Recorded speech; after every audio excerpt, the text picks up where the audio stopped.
तो आज की कहानी जो मैं शेयर करने जा रहा हूँ वो दो लड़की ईशा और रिया के अराउंड रिवॉल्व करती है। रिया यूपी लखनऊ की रहने वाली थी। उसका क्लास 10th का बोर्ड्स जस्ट कंप्लीट हुआ था और रिया को आईआईटी करना था, सो वो आईआईटी की तैयारी के लिए कोटा राजस्थान शिफ्ट हो जाती है और वो कोटा के one of the most famous institute में एडमिशन ले लेती है। और साथ ही साथ उसे एक अच्छा गर्ल्स हॉस्टल भी मिल जाता है जो उसके कोचिंग से वॉकिंग डिस्टेंस पे होता है। हॉस्टल में उसे अपनी रूममेट ईशा से मुलाकात होती है। ईशा बिहार पटना से थी और वो भी आईआईटी का प्रिपरेशन कर रही थी और कुछ दिनों में ही वे लोग एक अच्छे दोस्त बन जाते हैं। ईशा और रिया का रूम हॉस्टल के 3rd फ्लोर पे होता है। ईशा और रिया का बेड अगल बगल ही था और उनके बेड से ही सटे उनका स्टडी टेबल भी था। उस हॉस्टल में टोटल 4 फ्लोर थे जिसमें 3 फ्लोर तक ही लड़कियां रहती थी। 4था फ्लोर हमेशा बंद ही रहता था, महीने में एक बार उसकी सफाई हुआ करती थी। रिया को ये बात बहुत ही अजीब लगती है और रिया के पूछने पे पता चलता है कि एक लड़की ने 4थे फ्लोर से कूदकर अपनी जान दे दी थी। ये इंसिडेंट रिया के शिफ्ट होने के कुछ महीनों पहले की है।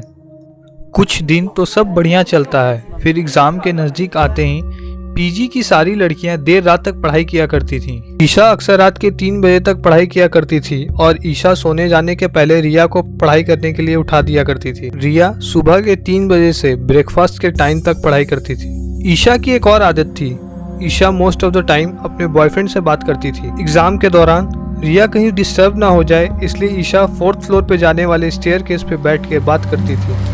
ईशा जब भी स्टेयरकेस पे बैठ के बात किया करती थी तब उसको हमेशा ये लगता था कि 4th फ्लोर से उसे कोई देखता है। ईशा के साथ जो भी ये सब हो रहा था वो किसी और के साथ एक्सप्रेस नहीं करती है और अपने मन में रखती है। एक दिन की बात है, नॉर्मल डेज की तरह ही ईशा अपने बॉयफ्रेंड से स्टेयरकेस पे बैठकर बात कर रही होती है। तभी उसे किसी की आवाज़ सुनाई देती है, मानो वो आवाज़ उसका ही नाम पुकार रही हो। इस इंसिडेंट के बाद ईशा बहुत डर जाती है और चुपचाप अपने कमरे में जाके सो जाती है। बाद से वो 4th फ्लोर की तरफ कभी नहीं जाती है। एक रात जब ईशा रिया को पढ़ने के लिए उठाती है तो रिया देखती है कि ईशा बिल्कुल पीली पड़ चुकी है। उसके हाथ पैर बिल्कुल ठंडे पड़ चुके थे और उसकी आंख भी पूरी लाल हो चुकी थी। रिया उससे पूछती है, तुम ठीक तो हो? क्या मैं वार्डन को बुलाऊं? ईशा धीमे आवाज में बोलती है, मैं बिल्कुल ठीक हूँ, और सोने चली जाती है। रिया को लगता है कि शायद ईशा का उसके बॉयफ्रेंड से लड़ाई हुआ है।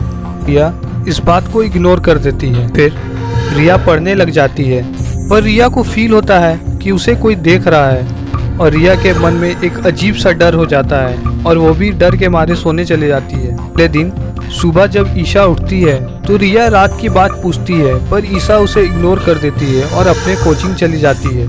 कुछ दिन ऐसा ही चलता है और रिया और ईशा बिल्कुल ही बात नहीं करते। फिर एक दिन रिया ईशा को कन्फ्रंट करती है, तभी ईशा रोने लग जाती है और सारी बात बताती है। ईशा बताती है कि उस रात करीब 1 बजे ईशा जब पढ़ाई कर रही थी तो उसे नींद आने लगती है, तो नींद भगाने के लिए वो कॉफ़ी पीने का सोचती है और कॉफ़ी के गर्म पानी के लिए वो मेस की ओर जाती है जो उसके रूम से लगे कॉरिडोर के एंड पे था। और तभी ईशा के साथ एक बहुत ही क्रीपी इंसिडेंट होता है। जब वो गर्म पानी लेके लौट रही होती है तभी अचानक रिया उसका हाथ पकड़ लेती है। ईशा बहुत डर जाती है। एट द सेम टाइम वो बहुत सरप्राइज भी हो जाती है कि रिया अचानक से यहाँ कैसे आ जाती है, अभी तो वो सो रही होती है। ईशा का ये भी बताना था कि रिया बहुत अनयूजुअल वे में थी।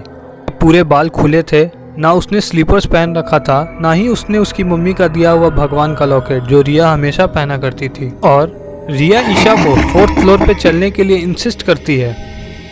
ईशा तभी बोलती है, ऊपर पागल हो गई हो, ऊपर जाना मना है। रिया बोलती है, चल ना, तुझे कुछ दिखाना है। ईशा रिया के साथ ऊपर जाती है। कुछ देर रिया तो बहुत नॉर्मल बिहेव करती है, पर ईशा समझ जाती है कि ये सब जो हो रहा वो नॉर्मल नहीं।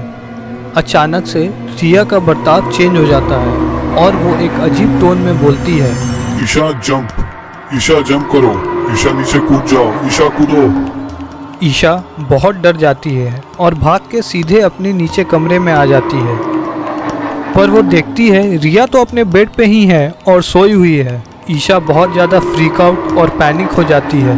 जब ये स्टोरी रिया सुनती है तो वो बहुत शॉक में चली जाती है। दोनों को समझ नहीं आ रहा था ये चीज़ क्या है और हमारे साथ हो क्या रहा है। ईशा और रिया नासमझी में ये बात किसी के साथ शेयर नहीं करती। रिया तो धीरे धीरे अपने नॉर्मल रूटीन में आ जाती है, पर ईशा का बिहेवियर दिन प्रतिदिन अजीब होते जा रहा था। कभी वो अचानक बैठे बैठे रोने लगती, कभी अपने नाखूनों से दीवार पे स्क्रैच करने लगती। तब से ईशा हमेशा अकेला रहा करती थी। ईशा ने यहाँ तक अपने घर वालों से भी बात करना बंद कर दिया था। रिया ये सब देख के बहुत अजीब फील करती है और सारी बात वार्डन को बता देती है, और वार्डन समझ जाती है और बिना देर किए ईशा के पेरेंट्स को सब बात कन्वे कर देती है। ईशा के पेरेंट्स फौरन कोटा के लिए निकल जाते हैं, पर उनके पहुंचने के एक रात पहले जब सब कोई सोया होता है तो तब अचानक से रिया को किसी के रोने की आवाज़ आती है। रिया अपने बेड से उठती है और कॉरिडोर में चेक करने के लिए जाती है। तभी वो देखती है ईशा रोते हुए चौथे फ्लोर की ओर जा रही है। जब तक रिया ईशा को पीछे से आवाज़ देकर रोकना चाहती है, तब तक रिया को किसी की चिल्लाने की आवाज़ सुनाई देती है। तब तक रिया देखती है कि ईशा चौथे फ्लोर से कूद जाती है। ईशा की उसी वक्त मौत हो जाती है। रिया तो आज तक नहीं समझ पाई है कि ईशा ने ऐसा क्यों किया या किसी ने ईशा से ये काम करवाया। खैर, रिया भी आज अपने लाइफ के सबसे बैड फेज एक्सपीरियंस कर रही है। हर वक्त वो बस यही सोचती है कि काश मैंने ये सारी बात पहले ही बता दिया होता तो शायद आज ईशा हमारे बीच होती।